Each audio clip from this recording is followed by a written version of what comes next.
Right. Hi, Walid. Oh. Yeah. Hey, Bob. Right. So I'm just going to get started and we'll see who comes in and everything else. So I'm going to start with Liz. So welcome to the World Storytelling Cafe and the Get a Word in Edgeways story round that we do once a fortnight on the World Storytelling Cafe Zoom accounts. It's a story round, so everybody gets a chance. I will sit here till everybody gets a chance to tell a story or do whatever they want to do. The latest I've managed to be here is we start at 7 o'clock is 9 o'clock UK time, and normally we're wrapping up about then. But you're very welcome to come in like Liz is. She's popping in because she's only got half an hour. I'm very welcome for people to come and do that. It's just nice to see the faces and people coming in and out. The batting order is going to be as I start off, and we'll see, because this sometimes changes, but not at the beginning. So Liz first, Keith second, Bob first, Ibrahim fourth, Despina 5, and we'll take it from there. Okay, so we're gonna, if you all mute yourselves, and so we all know how all this works.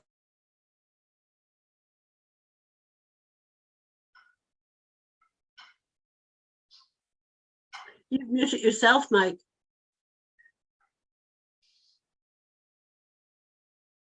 Mike, you're muted. Right, sorry. What part did you hear? None of it, none of it. Right, welcome to the World Storytelling Cafe and Get a Word in Edgeways joint Zoom story round. This comes on once every fortnight, and it's 7 o'clock UK time tonight. Next month, in 2 weeks' time, it will be 6 o'clock PM UK time, because the UK changes and goes back to BST, and then there's Greenwich Mean Time, and there's all sorts of things. So John Rowe and I decided to call it 6 o'clock PM British UK time. So we'll finish. I'll be finished with, instead of being 7 o'clock to 9 o'clock, it's going to be 6 o'clock to about 8 o'clock. So that's how that's going to work. The first off tonight is going to be Liz from Northern Ireland. And I'm not surprised. Well, I am very surprised you haven't turned up with something that looks Irish and reminded me of how well our rugby team didn't play on Saturday. Yes, absolutely. There's a shamrock. I thought you might have something like that. But there are various people from away, like America and Greece, who won't understand that and Morocco, of course, how badly we're bruised about being beaten. But we don't go into things like that. We have a stiff upper lip, or we used to have one. Anyway, so we're going to hand over to Liz. So I'm going to mute myself. Liz is going to tell a story. Lisa, if you could mute yourself, I'd be grateful if you're listening. And Liz, we're one of my oldest and bestest friends, I like to say, from a very unique place called Northern Ireland. Over to you, Liz. Thank you, Mike. Thanks very much, Mike. Well, you know, it's really appropriate, excuse me, appropriate in the World Storytelling Cafe that I tell you a St. Patrick's Day story that has a very strange beginning, because this story doesn't come from Ireland. Friday was our Saint's Day, St. Patrick's Day, and St. Patrick was actually not Irish. He was, they say, came from somewhere in Roman Britain, they say Wales, and he was actually captured and trafficked to Ireland. He was a slave.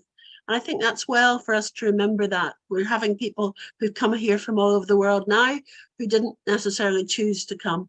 So it just keeps our feet on the ground. But this story I heard years ago, about 25 years ago, from a man who didn't come from Ireland or England or Scotland or Wales or Morocco or America. He came from a place called Uzbekistan, which when I was growing up was known as Outer Mongolia. He told me this story. I said, where on earth did you get that story? He said, from a Russian textbook. So this is a story that's been around the world before it comes here to you, whether you're in Morocco or New Mexico or Wolverhampton or Greece. So here's the story. Long ago in Ireland, there was a king who had 3 sons. And the 3 sons were the worst behaved teenagers that anybody had ever seen. But because their father was the king, they got away with it mostly. But one day they were coming past the house of the Black Druid, a very powerful magician, when for some reason they picked up stones and threw the stones at the roof of his house. Well, I don't need to tell you that sort of behavior does not go down well with a druid.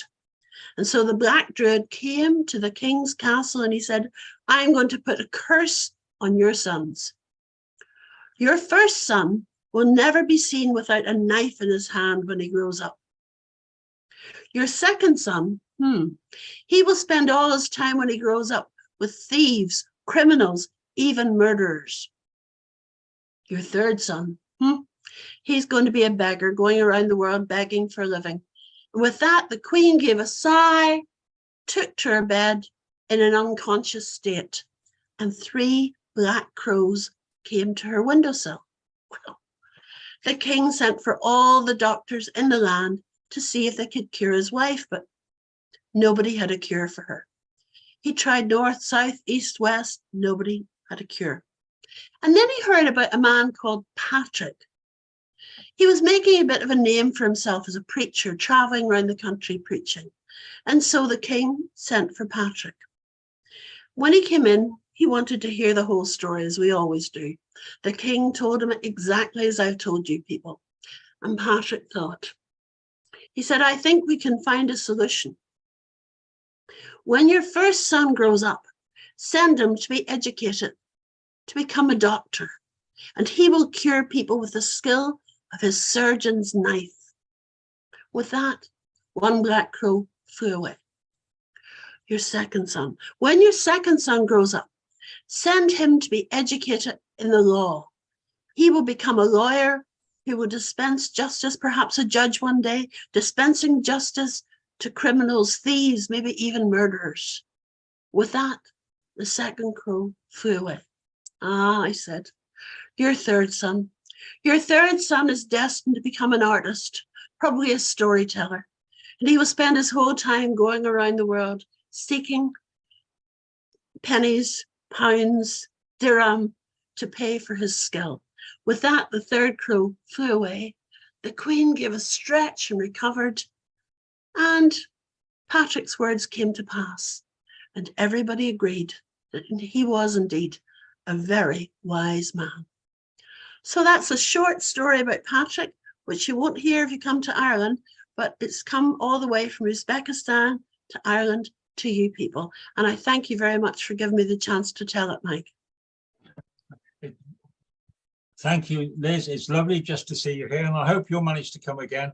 I know I came to yours a couple of times at the beginning of the pandemic, but you know how these things work. And I don't believe when we first met all those years ago, I don't know where all the time's gone, if you told us we'd be telling stories on Zoom, on a World Storytelling Cafe, we'd have just shook our heads in amazement, I think. But I think it's been a marvellous thing to connect us all. So I'm going to stay on for a while. We have guests arriving at the hostel tonight, so I can't stay on for too long, but I'm delighted to be here. Thank you for listening. No, thank you very much, Mick. Right, so I'm going to go to Keith from Wolverhampton. Thank you, Mike. Who's beardless nowadays. Okay. Yep. Because I am going to take you to Tudor times, to Tudor England, and a man called Simon Howgill. Now, Simon Howgill was a trickster, a coney cutter. Today, he would be called a con man. And he traveled around and he had many faces. One day he was a monk, another a painter. Today, he was a physician. And he arrived in the town dressed in the long robes and the pointed hat of a physician. And his bag clanked as he walked. For his instruments were in there, not dissimilar to a butcher's, and often they were interchangeable. And he arrived and took a room at an inn and declared to everyone who would listen that he was the greatest physician of them all. And he could cure the pestilence and the pox, the sleeping sickness and boils that you'd rather not mention where you had them. And people listened because they were fascinated. He was larger than life in his physics suit. And people came to him with advice and he would give it for a price. But of course, he had a motive to come to that town, for on the edge of the town was a hospital. And the hospital had a reputation for curing no one. More and more patients arrived and they never left. And the director was at his wit's end. And he went to the inn, having heard about the physician, and he offered him 100 silver coins to cure his patients. And he was delighted when Simon Howgill said that he wouldn't take one coin unless he was successful. So the following day, he was given a room in the hospital with a desk and a quill and a pot and a sheet to write upon. And the first patient was brought before him and sat in a chair like you do, or perhaps was in doctors, where they had a big desk in front of them and they were a bit scary. And the man sat before him, wringing his hands and waiting for the verdict. Carefully, Howgill asked him his symptoms, and he spoke of his chest and his arms and his back and his knees.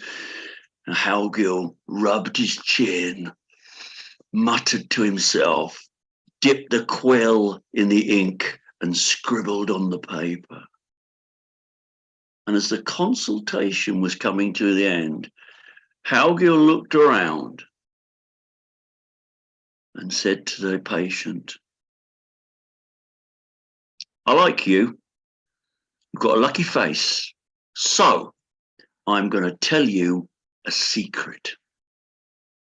The patient was all ears. We love to be told a secret, don't we? "I have the cure for everyone in this institution. But first, I must find the sickest of you all. And I will take the sickest of you all and I will burn them at the stake." Now, in Tudor times, burning someone at the stake was a reality. And most people at least knew someone who had seen the after effects, the relations fumbling over what was left of their relative who was burnt to a cinder.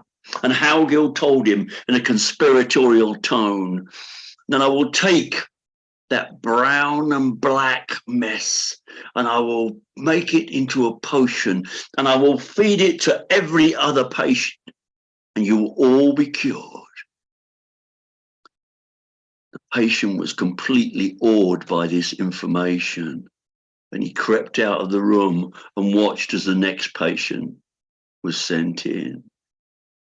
And Howgill followed the same process. You've already guessed. At the end of the interview, having scribbled on the paper and scratched his chin and mumbled about the symptoms, he said, I like you. You've got a lucky face. I'm going to tell you a secret." And so it was, as every patient that day was brought before him, he told them the same secret. And that night, the orderlies built a bonfire with a stake in the middle with a strap around it. And in the morning, the patients were paraded in the courtyard. And they all looked terrified, and they all looked at the bonfire. And their eyes turned as Howgill marched in his robes and his pointed hat, and he stood on a bench so he was above all of them. And he proclaimed, "I am here to cure all of you, all but one. For the sickest of you all must be sacrificed so I can create a potion to cure the rest. Now, let us find out who is the sickest of you all." At that proclamation, a woman rose up from her wheelchair, staggered to her feet, straightened up and said, "Well, actually, I'm feeling a bit better today." The man next to her with a wheezing chest hid it by taking a huge breath as though he was enjoying the morning air. And so along the line, back straightens, limps seem to vanish, and people turned toward the gate and staggered and limped away from the hospital. The director thought it was a miracle. The hospital was now empty and everyone was cured. And he brought out the pouch with 100 silver coins in it. And he handed it over to Simon Howgill. Now, Howgill left that town 100 silver coins richer. And if I tell you 1 silver coin would pay a labouring man for 3 months, it was a fortune. But over the next few days and weeks, the patients gradually returned to the infirmary until in the end it was full again. So Howgill was richer and the director was poorer, but hopefully a little wiser. Thank you. Thanks, Keith. That was lovely.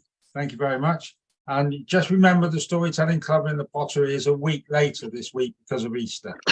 So we're doing the 17th, okay? You only told us 400 times last Monday, so yeah, I know. Just we better go on. I know what you're. I'm mocking myself, not you, because I shall probably forget. You'll have to send me an email. Right, well, we'll send all the emails out this week, but you and I are about the same age, and I know how weak our memories can be sometimes. So I'm going to go to Bob from Texas, I believe. New Mexico. New Mexico. That's Well, fine. I'm close. I'm right. Do you know where Shropshire is in England? Not exactly, no. Right. Well, it's if you've got the Welsh and the English border, we're about halfway up on the English side. All right. Now it's our job to keep the Welsh out. Well, I'll head out See, your listen- way if you'll head out my way. Yeah. Come this and is- visit the land encampment. Yeah. Okay. So over to New Mexico, where by the look of your window, the sun is shining. It is. The first thing I want to say, Keith, is I have a doctor's appointment tomorrow and I'm going to be looking at it in a whole different way. He's gone. Well, tomorrow's World Storytelling Day, and I think the theme is all together now.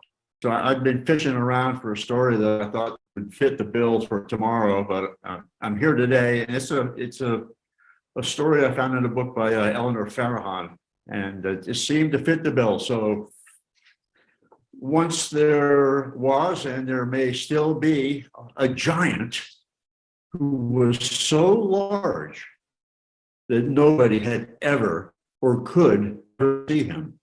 His legs were so far apart, they spanned such a great distance that nobody could ever see the whole of him. His head was up above the clouds and nobody ever saw the top of him. So the only even hint that they ever had that this giant existed might be when he walked by, the people thought that the earth was shaking, there was an earthquake, or he bent to tie his shoe, and they felt his breath and thought that it might be a hurricane. Now, as much as people were unaware of the giant was even more unaware of himself, because he had absolutely no brain and no sense of himself at all. His legs could walk, his heart could beat, his lungs could breathe, but without a brain, without a mind, he was absolutely unaware that he existed. Now, at the same time, there was a mite, a tiny, tiny little mite that was so small that nobody ever saw this mite. The ants couldn't see the mite. A grain of sand would be like the Himalaya mountains. It would take a lifetime for that mite to cross a 25-cent piece. But if he was short or small in size, he was large in mind, because he had a brain that was constantly thinking. Now, it happened one day that the giant lay down on a field and put his finger on the acre of land that the mite happened to be walking on. Later that day, the giant put his finger in his ear. The mite went from the finger into the giant's brain. And for the very, very first time, something marvelous happened. the giant suddenly began to have thoughts. But he didn't know that the thoughts were coming from the mite. And suddenly the mite felt the strength of a body. But he didn't know that the body was that of the giant. Now, up above there was an angel, and down below there was an angel. There was an angel of the sky, there was an angel of the earth. And now they could see everything. Nothing was too large, nothing was too small, nothing was too far away, nothing was too long ago. They knew and saw everything. And they saw this giant and had worried that someday that with his strength, that he would overturn the world, break the world in half. And they also had seen the mite, and they were aware of all the thoughts he had, but they knew that he never had the strength, that he would be thinking about all the things that he could do, but would never create. But now the two were together. And the giant began to think of things that he wanted to do because he had the brain of the mite, and the mite now had the strength to carry out the things that the giant was doing. And indeed, it looked like they were going to break the world. They did wonderful things, but they did terrible things. And the angels up above and the angels down below became worried. They became frightened. They really thought this could be the end of the world, that they would mix heaven and earth. We've got to do something, they thought. What we've got to do is we've got to shrink this being down to the size of a man. And we have to make the giant and the mite understand that they're not one, that they're two. And in a flash of an eye, so said, so done, the giant shrank down to the size of a man. And suddenly, for the first time, the giant looked inward and realized that he had a mind. He saw the mite. And for the first time, the mite really looked outwards, and he saw that he had a body. It was the body of this man. "How did you get in here?" said the giant. "I really don't know," said the mite. "Well, now that we're together," he said, "well, why don't we see what we can do?" But you know, being a man now, they really didn't do very much. But every once in a while, the mite and the giant agree on what they want to do. And when that happens, the angels hold their breath to see what's going to happen next.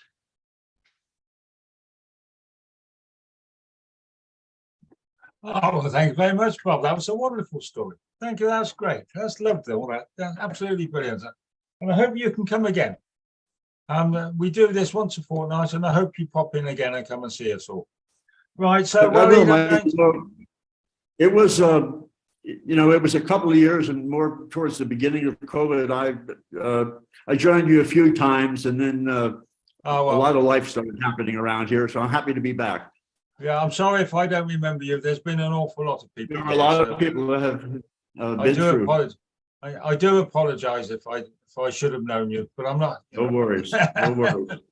So, Waleed, I'm going to go to Ibrahim. Is he there? It's his turn.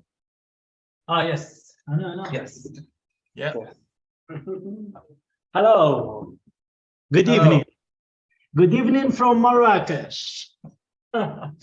Great. Lovely to see you. Yeah, I'm happy to see you, all of you, and I'm happy to be with you this afternoon, this evening. So before I start my story, I want to say something in Arabic to bless the story and to bless you. So, Bismillah wa salatu ala Rasulullah, fal wa baraka wa izz wa lillah alhamd. نكتر الحمد لسيدي ربي سبحانه القضاء يصلي على رسول الله. كان يا مكان في قديم الزمان وسالف العصر والأوان سكن الحبوق السوسان حجر بنا العدنان عليه أزكى سلام وأزكى تحية. حتى كان الحديث ليه إفادة والهضرة بلا زيادة والحياة والحشمة قلادة وهذه هي السعادة. حتى كان الشيخ اللي رضع للبديخ الحلوه نحلي بها والبصله الله يهنيها، حتى كانت الشمعه والقنديل في العتمه وظلام الليل، والليل طويل يجود علينا بانواره ويكشف لنا اسراره ويعطينا شويه شويه من اللوقات المنسيه. حتى كانت الودانيه تسمع ما يقولوا لنا وحنا نقولوا للراوي غير زيدنا حكايه مور حكايه حلوه زوينه غايه. Of the name of God, I will start my story. There was once upon a time, a long, long time ago, there was two brothers. The oldest named Mubarak and the youngest called Mas'ud. Mubarak, he was very rich man in the city. And Mas'ud, he was a poor, but he has a shop and he made the plate and tagines, the famous one in Morocco made from clay. And Mas'ud's wife, all the time she came to him and she said, Mas'ud, what do you not to go to your brother and ask him for some help? But Mas'ud, he has integrity and he said, I'm not going to ask him because one moment from God will change everything. As every believer, we believe God will help us. So back in his shop, he started made his thing and the idea clicked in his mind. And he thought, I need to make something, new thing, not just the plate and tagine.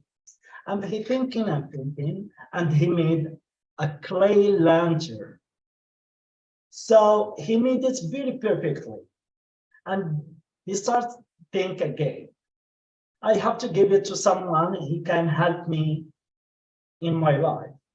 And the idea came to his mind and he said, I'm going to give it to the Sultan. Maybe Sultan can give me something in return. So he walked up to the Sultan's palace. When he arrived, he cried out and said in Arabic, Hidday, Hidday, Waday, Hidday. That means, I am a gift giver, I am a gift giver. So when the Sultan heard him, he came out and said, come in, you poor man, what do you want to give? Your Majesty, I brought this lantern for you, and I hope that might find a place in your house. So when the Sultan see the lantern, he saw something very perfectly made. So he welcomed Mas'ud to his palace and he gave him 1,000 gold coins. In that time, he made Mas'ud very rich person, but in that time, it's like 100 dirham in Moroccan money. So Mas'ud thanks the Sultan and he went back to his home. Now, the news spread in the city. Everyone knows about Mas'ud and his lantern. And so the news came to whom? To his brother, Mubarak, who is the one also to tell, he's telling his wife, and his wife, she became jealous of his brother, and she said, how did your poor brother get such rich like that? He said, I have no idea, but tomorrow we will go and we see what's happening. So the next morning they woke up and they went to Mubarak's house, and Mubarak gave them a lot of food and drinks. So after that, Mubarak grabbed his brother by the hand and he asked him, brother, tell me, how do you do that? So Mas'ud tell his brother the whole story. When Mubarak and his wives back to their house, his wife said, Mubarak, why do you not to do like your brother? Give Sultan something bigger. Maybe he can give you something more than your brother. And he said, okay, but my brother, he is very professional and he made that lantern and give it to the Sultan. But I am a businessman. Shall I give him money and coins? So she said, oh, you man, sometimes I see you as very, very clever man, but sometimes I see you as a fool. You are going to meet him a golden crown. That's what he heard. He started selling his thing and to meet the crown. When he made it, she said again, you have to put something in the middle, some jewelry. So he sold everything he has, and he became poor again. And he made that crown, and he devised nice clothes made from silk, and he walked to the Sultan's palace. He entered, and he said, "Your Majesty, I brought this crown as a special gift for you, and I hope that might find a place in your heart." So the Sultan starts to think about this crown and about Mubarak. If I want to give him something, what I need to give him? If I give him money, he has money. If I give him gold, he has gold. Look at the crown. So he started thinking and looked around, and by accident, his eyes lay on the lantern that Mr. given to him. So he picked the lantern and he went to Mubarak and said, "You give me this crown as a special gift, and I give you the most precious thing in my palace, this lantern." So Masood, he said nothing because this is the Sultan. He thanks the Sultan and he went away. By accident again, close to the Sultan's palace, he met his brother, Masood. He came to him and said, "Brother, what are you doing here? What's my lantern do with you?" And then Mubarak said with the sad voice, "Oh, brother, you give this lantern to the Sultan, but he gave you a lot of money. And they gave him a crown made from gold and jewelry, but he gave me only a lantern." Then Masood said with a beautiful smile in his face, "Brother, this is life, because one in your hand and the other in mine. And this is life. Every day change. This is my story, and thank you for your listening." Well, thank you very much, Ibrahim. Thank you very much for coming, and I hope you can come again. And I know exactly where you're sat in the Storytelling Cafe. I think we all do in this room now, and it's lovely to hear from you again. And I would say this, I've got a question for you. How many languages do you speak? Can you, just little English, Arabic classic, and Darija dialogue. right. So your English is very good. Your diction Thank you is so very much. good. Thank you. And it's the diction that makes it. It's the clarity of the words that makes you be able to tell stories in your second language. And you get 10 out of 10 for that tonight. So I want everybody to wave. Thank you very much for taking a story in a second language. That's really, really nicely done. Thank you very much. Now we're going to go to Great to see you, Despina Ibrahim. from Greece, who speaks 21 different languages. Overstated, but thank you anyway. Well, I know you've told me this before, but you're going to have to say that. So you speak English, you speak Greek, you speak ancient Greek, yeah? I don't. I don't. No? Nobody speaks ancient Greek anymore. No. No, I no. teach English and Spanish for a living, and I speak it in a little bit of French. That's it. So you speak But- 4 different languages. Okay, let's say that, yeah. Yes, But that's I did pick up just a tiny little bit of Arabic for the fairy tales when I was there. Well, yeah, okay. You're talking to someone who speaks English, like we all ought to. I lived in France for a couple of years, and my Welsh is very bad because pretty much nobody speaks Welsh. That must be one of the hardest languages out there.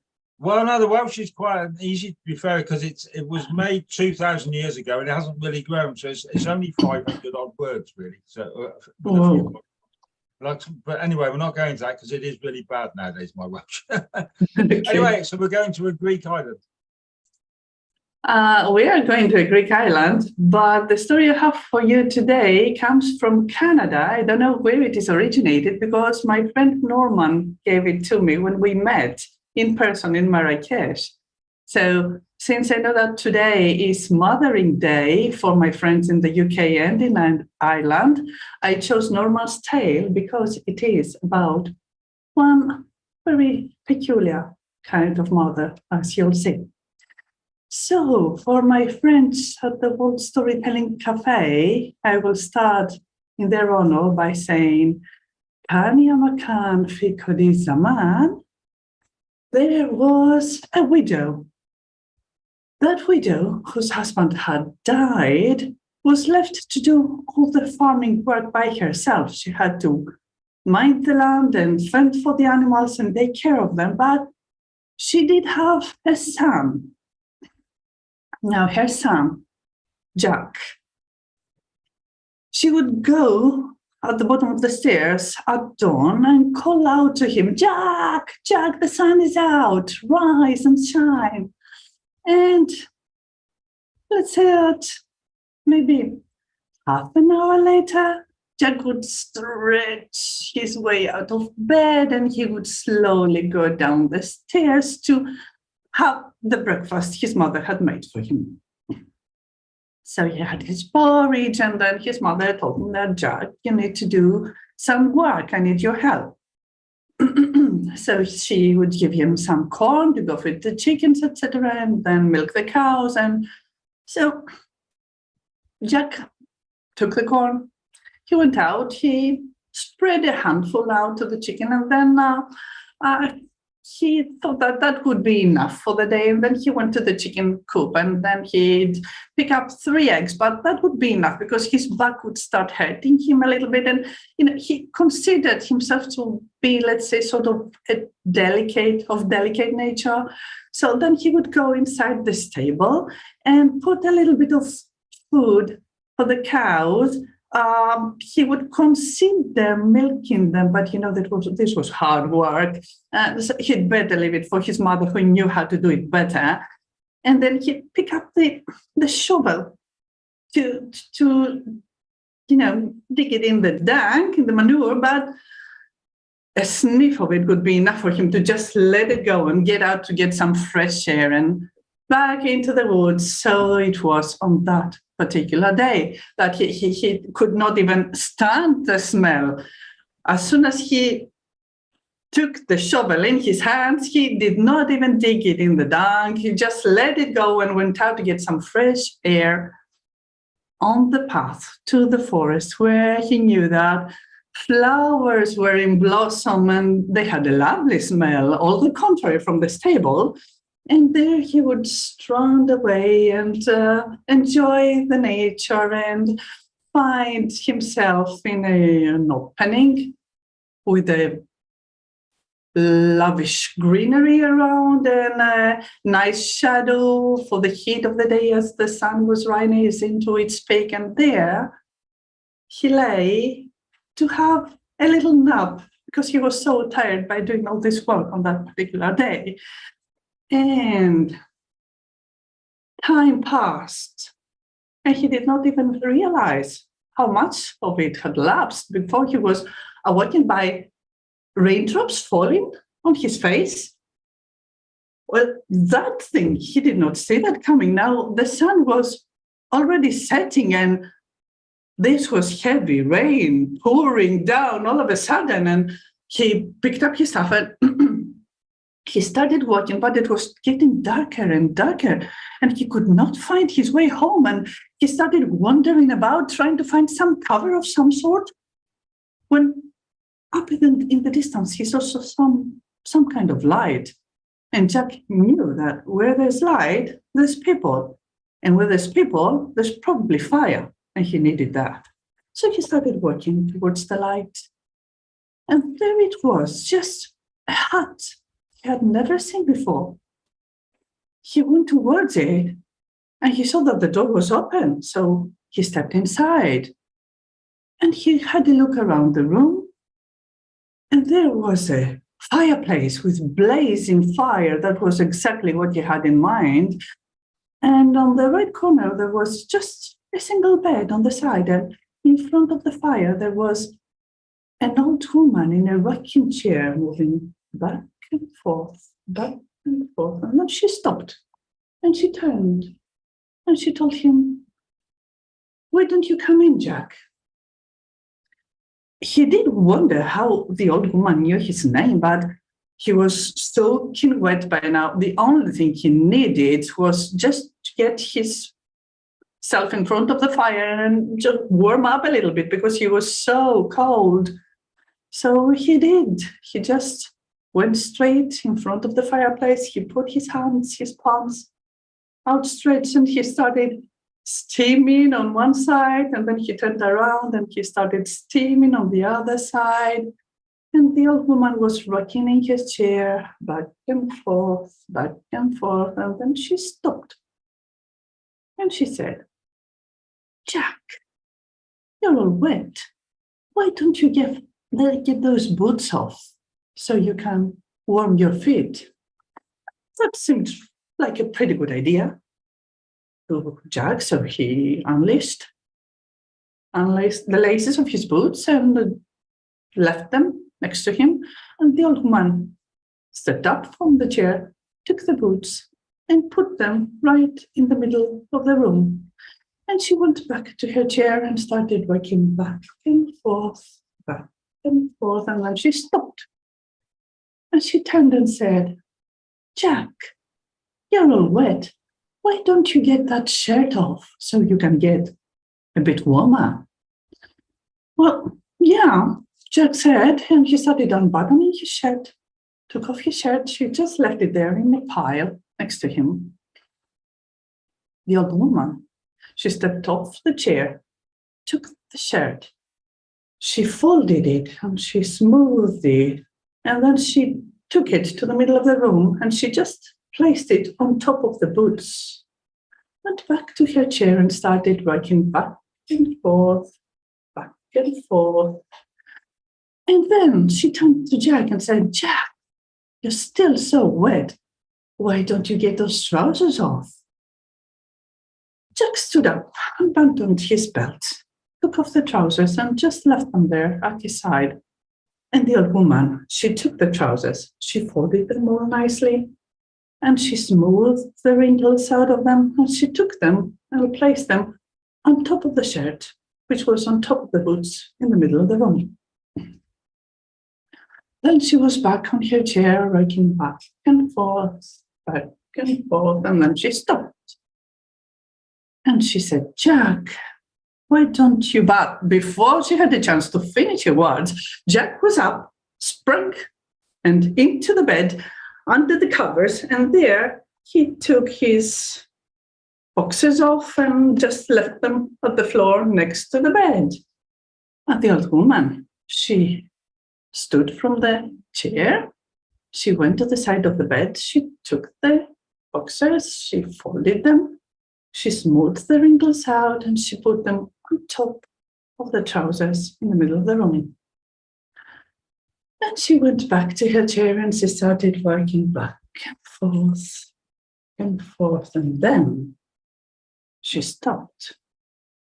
And she turned and looked at Jack in the bed and she said, "Jack, give me your skin." And Jack took his skin off, bit by bit, and it slid off as if it were a glove coming out of his body, and he left it next to the bed. Now the old woman went there. She took the skin, she folded it, she smoothed the wrinkles, and she placed it on top of the clothes in the middle of the room. And she went back to her chair and started rocking back and forth, and then she stopped. And she looked at Jack, and Jack looked at her, and she said, "Jack, give me your flesh." And Jack, slack, he started getting his flesh out of his body, and the tendons and the organs and everything that consisted his flesh, and he left it at the side of the bed. The old woman went there. She took the flesh. She placed it nicely one on top of the other, and she placed it in the middle of the room on top of the pile. And then she went back to her chair and she started moving back and forth, back and forth, and then she turned and she looked at Jack and she said, Jack, give me your bones. And click, click, click. Jack started undoing his bones until there was a pile next to the bed on the floor. And the old woman, she went there and she picked up the pile and she placed it nicely and put it in the middle of the room, skull on top. And then she went back to her chair and she started moving back and forth until she slept. And when Jack saw that she had fallen asleep on her chair, he fell asleep as well. In the morning, he woke up. He looked at the chair and he saw that it was not rocking. He went out of bed on tiptoes, went in the middle of the room, took the bones, skull first, and then click, click, click, start putting the bones together, one after the other, until he had a full skeleton in the middle of the room. And then he took the flesh and he started splash, splash, splash, placing everything in its due place. And when he was done, he took the skin and slash, he put it on the body as if it were a glove. That's how it fitted. And then he put his trousers on. He put his boxers on first, trousers on, shirt on. He took his boots in his hand and tiptoed towards the door, which was still open since the previous night. And there he stopped. He put one boot on and the other boot on. He did his laces and he was out of the door and running like hell to, he didn't know where, but before he knew it, he realized that he was on the path that led to the backside of his own house. Well, what do you know? First thing he did was go and pick up all the eggs from the chicken coop. The next thing that he did was go to the cows and put as much hay that would keep them for a month. He milked them all and dug the manure out of the stable. And when he was done with everything, he went back inside the house. And he sat at the table and started eating his porridge his mom had made for breakfast that day. And he looked at his mother. And his mother looked at him and smiled. And she went and she picked up her weaving instruments and she just sat on her chair and she started working back and forth, back and forth. Thank you. Oh, thank you, Despina. That was a lovely story. Absolutely well told. So we're quiet tonight, the more normal. So I might be able to fit one in for myself. How about that? That's not very often I manage to do this, but I'm going to do one for myself. Now, Liz, who is just gone because her visitors must have just turned up, mentioned a place called Outer Mongolia.